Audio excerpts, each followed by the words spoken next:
युद्ध किसी व्यक्ति से नहीं गणेश, मानसिकता से होता है। युद्ध में संघर्ष अच्छाई या बुराई का नहीं होता,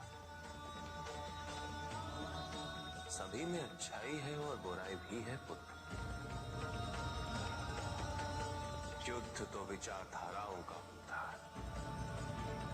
व्यक्ति अपने पराक्रम पर, अपनी क्षमता पर विश्वास कर युद्ध करता है, और जब उस विश्वास को क्षति पहुंचती तो सब कुछ निरर्थक प्रतीत होने लगता है। किंतु आपसे पराजित होकर भी लोहितांग क्यों नहीं समझ रहा? उसे अपनी स्वतंत्र इच्छा का उपयोग कर उचित मार्ग पर चलने का प्रयास करना चाहिए। व्यक्ति अपने को खो दे समझती है, व्यक्ति अपने को समर्पित कर दे, छोड़ दे अहंकार को, तो भ्रम की इच्छा ही पूर्ण होती है, और अभी भी वही फलित हो रही है। ऐसा नहीं है कि हम उससे भिन्न फलित करा लेंगे, लेकिन व्यक्ति भिन्न फलित कराने में लड़ेंगे, टूटेंगे, नष्ट होंगे। एक नदी में एक बार बाढ़ आ गई पुत्र। दो छोटे से तृण उसमें बह रहे थे, और उसमें से एक नदी में तिरछा पड़ गया, और वो बाढ़ को रोकने का प्रयास कर रहा था। वो अत्यंत ऊंचे स्वर में कह रहा था कि नदी को आगे नहीं बढ़ने देगा। यद्यपि नदी तो बस बढ़ती ही जा रही थी। वो फिर ऊंचे स्वर में यही कह रहा था कि मैं इसे अवश्य रोकूंगा, यद्यपि रोक नहीं पा रहा था। नदी को तो उसके संघर्ष का कुछ भी पता नहीं चल रहा था, किंतु नदी को उसके होने या ना होने से क्या अंतर।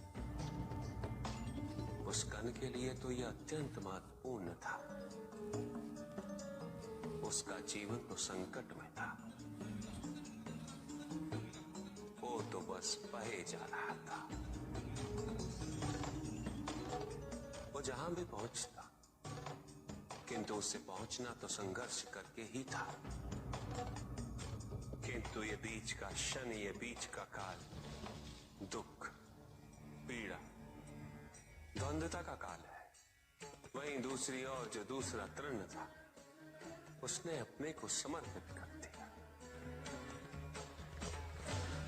वो तो नदी में सीधा पड़ा हुआ था,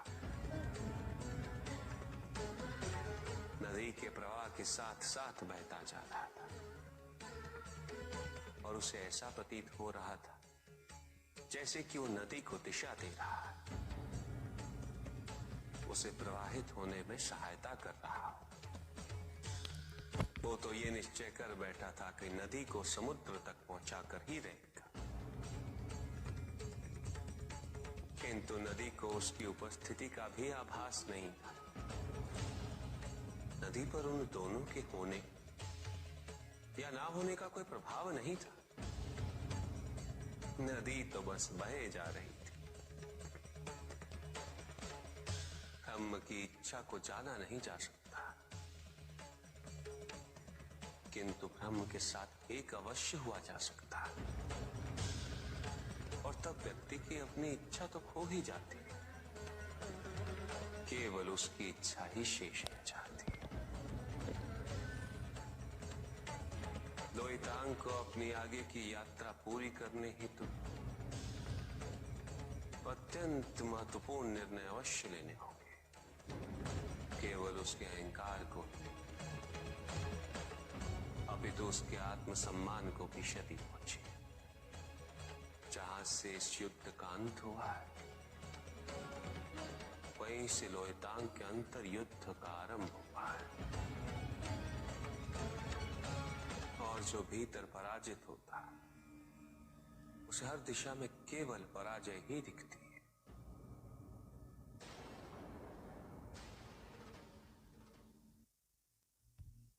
एक प्रश्न पूछ सकता हूं?